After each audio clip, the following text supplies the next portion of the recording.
Authenticity is probably a great place to start. We think it anchors everything else. The reality is if you're not authentic, if you're not real about who you are, it's not sustainable.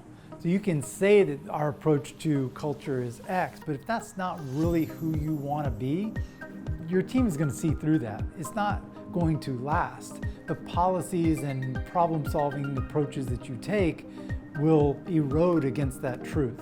It's better off to actually be who you are.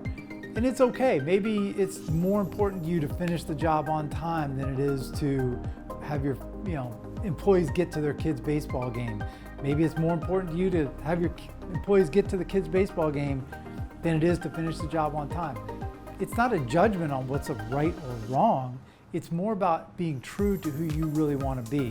What are the things that are internal and true about the way you want to run your business? Make sure that your culture, the way that you want your team to view the personality of your company, is anchored in those concepts, and reality is going to be a lot more genuine to everybody involved. We say safety first.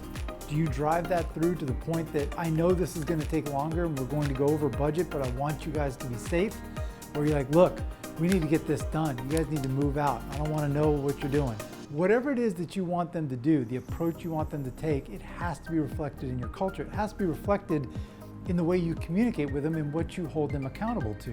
If you're going to get on to them later because they went over budget because they were being safe, that erodes the underpinning of the authenticity of your culture.